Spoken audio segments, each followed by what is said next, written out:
다빈치 졸브 14번째 시간입니다. 이번 시간에는 컬러 페이지의 레이아웃 컨트롤에 대해서 한번 알아볼 예정인데요. 일단 토글 디스플레이 모드라는 모드에 대해서 한번 공부를 할 거고요. 토글 디스플레이 모드 같은 경우는 그 다빈치에서 여러 가지 컬러 그레이딩을 하다 보면은 노드 형식으로 되어져 있는데요. 그 노드들이 많이 쌓이게 됩니다. 그래서 필요 없을 그 뷰어 창이 만약에 레퍼런스 모니터가 있으면은 거기 안에 뷰어 자체가 의미가 없어지거든요. 의미가 없을 수도 있어요. 그러니까 왔다 갔다 하면서 의미가 없게 레퍼런스 모니터 보면서 작업할 수도 있고 아니면 여기 안에 뷰어를 볼 수도 있는데 그때 그 뷰어를 이렇게 잠깐 끄고 노드 에디터 창을 크게 보는 게 바로 토글 디스플레이 모드예요. 그래서 그렇게 볼 수 있고요. 그리고 그 뷰에 보면은 가운데 이렇게 각각 레이아웃마다 이렇게 디바이드 라인이 나눠져 있는데 그런 디바이드 나누는 라인들을 이렇게 컨트롤 해가지고 자기만의 유저 인터페이스 레이아웃을 만드는 것에 대해서 약간 공부를 해볼 예정이고요. 그리고 다빈치 11 버전부터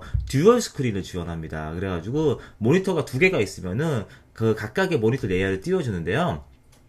기본적으로 다빈치는 미디어 레이어, 미디어 페이지, 에디트 페이지, 컬러 페이지, 딜리버리 페이지 있는데 딜리버리 페이지를 제외하고 미디어 페이지하고 에디트 페이지, 컬러 페이지가 듀얼 스크린 모드를 지원을 해요. 그래가지고 그 두 번째 왼쪽 상단의 그림을 보시면은 에디트 페이지에서 듀얼 스크린 모드를 한 거고요.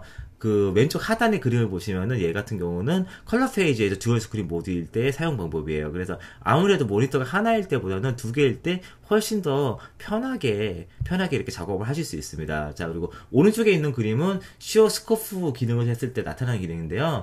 다빈치가 기본적으로 지원하는 웨이브폼, RGB 퍼레이드, 벡터 스코프, 히스토그램인데 이 스코프는 컬러 그레이딩에서 그 물리적으로 들어오는 것들을 이렇게 신호들을 정확하게 해석하는 도구이기 때문에 굉장히 이걸 해석하는 게 그 굉장히 중요한 도구 중에 하나입니다. 자, 그래가지고 실질적으로 이 비디오 스코프에 관련되어 있는 디테일한 이론은 다음 시간에 하기로 하고요. 이번 시간에는 여기 안에 들어있는 레이아웃 인터페이스에 대해서 공부를 할 예정이에요. 자, 그래서 실제 다빈치 리졸브를 가지고 각각 모드를 활용하는 방법에 대해서 한번 공부해 보도록 하겠습니다. 네, 다빈치 리졸브 11 버전입니다. 자, 일단 첫 번째 토글 디스플레이 모드라는 게 있어요. 토글 디스플레이 모드. 자, 그래서 어떤 게 바로 토글 디스플레이 모드냐면요. 그 노드 에디터에서 마우스 오른쪽 버튼 누르시면은 토글 디스플레이 모드라는 게 나타납니다. 토글 디스플레이 모드를 딱 키면요. 뷰어 창이 사라지게 되고요. 이렇게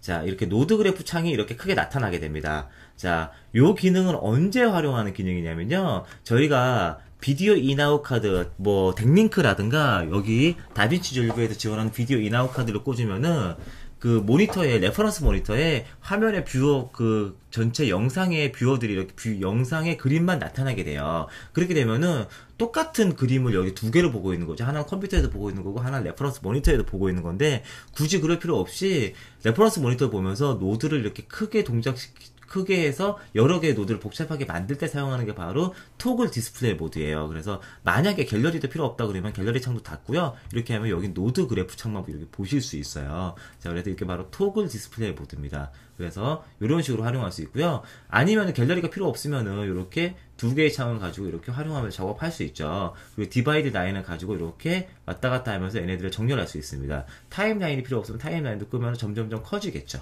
자, 뷰어를 일반적으로 크게 보는 기능은요.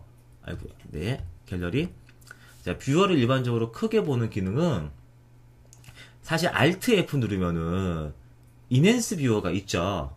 자, 인핸스 뷰어 Alt F가 있습니다. 그래서 이 기능을 활용하셔도 되고요. 이때는 그럼 노드가 안 보이는 거죠. 그래서 각각 적절하게 그때그때 인터페이스를 사용하시면 됩니다. 자, 이렇게 디바이드 라인이 있어서 이렇게 디바이드 라인 나누시면 되고요. 갤러리 페이지 같은 경우도 이렇게 디바이드 라인 나누시면 돼요. 그래서 위에 메모리 슬롯이 있죠. 그래서 메모리 슬롯이 있는데 메모리 슬롯은 사실 갤러리하고 크게 다르지 않은 기능 중에 하나입니다. 똑같은 기능인데요. 이렇게 메모리 슬롯을 올려주면요. 이 메모리 슬롯에 있는 건 단축키가 들어가요. 그래서 바로바로 그때그때 바로바로 사용할 수 있는 게 바로 갤러리입니다. 자, 그래서 메모리는 어디 가면 되냐면 메모리지에 가면은 로드 메모리 A 그래가지고 컨트롤 1번이 이렇게 가져오게 되고요. 세이브 메모리 A가 Alt 1번이에요. 그래서 예를 들어서 얘를 누른 다음에 아무것도 안 한 것 좀 할게요. 얘를 누른 다음에 컨트롤 1 누르면은 바로 로드 메모리 1이 이렇게 클릭돼서 이렇게 불러 들어오는 겁니다. 그런 다음에 웜룩 한 다음에 제가 Alt E 누르시면요 바로 이렇게 메모리에 저장이 되죠. 그래서 얘한테 컨트롤 E 누르면은 그 룩이 이렇게 바로 이렇게 나와요. 자, 그래서 그렇게 동작시킬 수 있는 게 바로 그렇게 동작시킬 수 있는 게 바로 메모리 슬롯입니다. 그리고 메모리 쪽에 보시면요 여기에도 이렇게 슬롯이 있어서 이렇게 메모리들을 이렇게 저장해서 만들어 주실 수 있으세요. 자, 그래서 일단 디바이드 라인하고 그리고 토글 디스플레이 모드에 대해서 설명을 해드렸고요.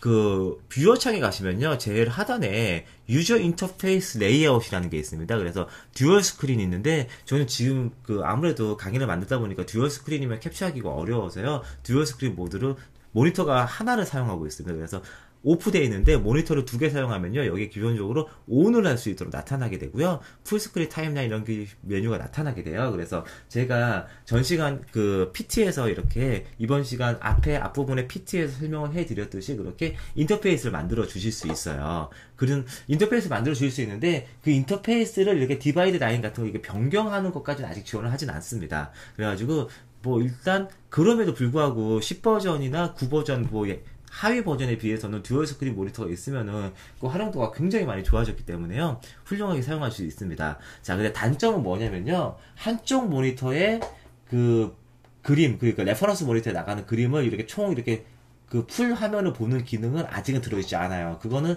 인아웃 보드를 통해서만 나갑니다. 그래서 그 모니터 뭐 그런 식으로 활용하려면요 스피드 그레이드나 일반 편집 툴 같은 경우는 그런 기능을 지원하는데 다비시 롤브는 인아웃 보드가 아직 있어야 됩니다. 자, 그리고 쇼 윈도우 프레임 같은 경우는요 윈도우 프레임이 이렇게 보이는 거예요.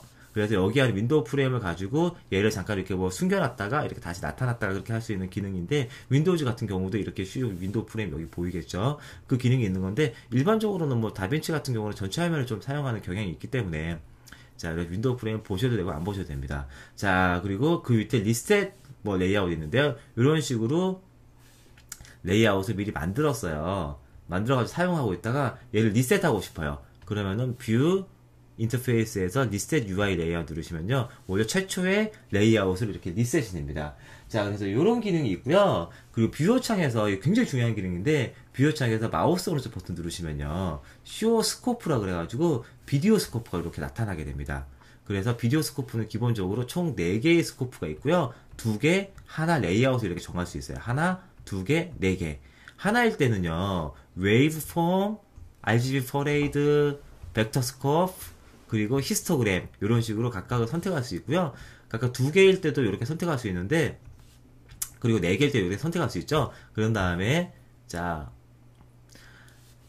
모드를 선택할 수 있고요. 이게 16대 9 형식으로 볼 건지 4대 3 형식으로 볼 건지 이런 식으로 선택할 수 있고 그리고 가장자리를 통해서 이렇게 사이즈를 키웠다가 줄였다가 하실 수 있습니다. 자, 일단 레이아웃을 이렇게 살짝 좀 만들어 주고요. 이쪽으로 이렇게 살짝 키워주고 자, 여기를 이렇게 스코프 자리로 놓아주고요.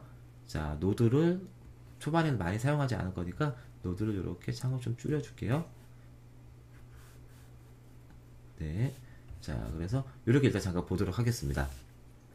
자, 웨이브폼이고요. 웨이브폼, 그리고 히스토그램이고, RGB 퍼레이드고, 벡터 스코프입니다. 그리고 각각에 보시면요, 레이아웃 옵션 메뉴가 이렇게 있어요. 각각 메뉴에 따라서. 그리고, 만약에, 뭐, 여기를 벡터 스코프로 보고 싶다. 그러면은, 자, 여기에서 히스토그램 변경하시면요, 알아서 이렇게 변경이 돼요. 메뉴가 4개일 때는. 자, 여기를 만약에, 여기 아무래도 퍼레이드가 있는 게 좀 편하겠죠? 퍼레이드 보고 싶고 여기가 벡터 스코프는 좋겠다 이렇게 변경하실 수 있어요. 자, 그래서 일단 웨이브폼 같은 경우는요 만약에 웨이브폼의 지금 같은 경우는 레이어 메뉴를 누르시면요 RGB가 다 켜져 있죠. 그래서 얘를 딱 누르시면요 이런 식으로 루마 채널만 이렇게 보실 수 있어요. 그리고 위쪽에 있는 웨이브폼이라는 메뉴는요 트레이스예요. 여기 안에 있는 알갱이들인데 이 알갱이들의 해상도를 밝게 하는가 이렇게 어둡게 하는가를 결정하게 됩니다. 그리고 그래디큘러는 여기 안에 눈금선입니다.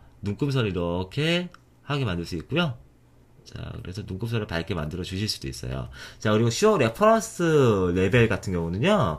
그 기본적으로 데이터 레벨 같은 경우는 0부터 100IR까지 이렇게 0부터 1023까지 다 쓰는데 이게 비디오 레벨 같은 경우는 이렇게 다 안 쓰고 여기서 레퍼런스 레벨을 설정할 수 있습니다. 그래서 만약에 940 레벨까지 쓰겠다. 아이고야. 940 레벨까지 쓰겠다고 치면은 그리고 64레벨에서 940레벨까지 쓰겠다 치면은 여기에 쇼 레퍼런스 레벨이 이렇게 보이는 거예요. 레퍼런스가 따로. 그래서 이렇게 볼 수 있습니다. 리셋 줌은요, 그 기본적으로 이 4개의 모드 자체가 Alt키 누르고 스크롤러 이렇게 돌리시잖아요. 그럼 이렇게 줌인이 돼요. 줌인이 되고, 그런 다음에 마우스 가운데 버튼 클릭해서 스크롤 휠을 클릭한 다음에 드래그 하시면 이렇게 여기 이렇게 패닝이 됩니다. 그래서 여기 확대돼가지고 이렇게 확대된 것을 볼 수 있는 거죠. 그 상태에서 리셋 하시면 다시 리셋 줌이 돼요. 마우스 가운데 버튼은 이렇게 패닝이 되고요. 자, 그래서 그렇게 리셋 할 수 있고요. 다른 메뉴도 거의 뭐 기본적인 옵션 같은 경우는 똑같습니다. 자, 벡터 스코프 같은 경우는 약간 좀 특이하게 스킨톤 인디게이터, 여기 피부톤 인디게이터를 볼 수 있고요. 그리고 2배 줌 이렇게 볼 수 있는데, 이 2배 줌 기능도 있고요. 그리고 Alt키 누르고 이렇게 클릭하시면은 스크롤 휠 돌리면 이렇게 2배 줌뿐만 아니라 그렇게 이렇게 줌인이 된다는 것을 확인하실 수 있을 거예요. 똑같이 히스토그램 같은 경우도 개인, 자, 개인은 얘가 좀 약간 틀리죠. 이걸 또 확대시켜서 보여주는 게 개인이고요. 밸류 값을 확대시켜 보여주는 거죠. 그리고 그래듀에이터. 이게 약간 메뉴들이 다 틀린 이유는요, 레퍼런스 얘 같은 경우는 이렇게 설정되어 있어요. 여기 이렇게 레퍼런스 떨어져 오는 게 보이시죠? 메뉴들이 약간 다 틀린 이유는 이 각각 비디오 스코프들의 특징이 있어요. 그 특징들을 이해하시면은 이 메뉴들이 약간 왜 틀린지를 이해하실 수 있을 겁니다. 자, 그래서 기본적으로 비디오 스코프의 레이아웃까지 설명을 했고요. 다음 시간에는 아무래도 이 비디오 스코프는 굉장히 중요하기 때문에 이 비디오 스코프의 각각 특징들을 이해하실 필요가 있습니다. 그래서 웨이브폼, RG4레이드, 히스토그램, 벡터 스코프가 있는데 이 각각의 특징들을 공부하는 시간을 한번 가져보도록 하겠습니다. 자, 그래서 이번 시간은 컬러 페이지에 있는 레이아웃 컨트롤에 대해서 공부를 해봤고요. 다음 시간에는 저희가 비디오 스코프에 대해서 한번 공부 한번 해보도록 할게요.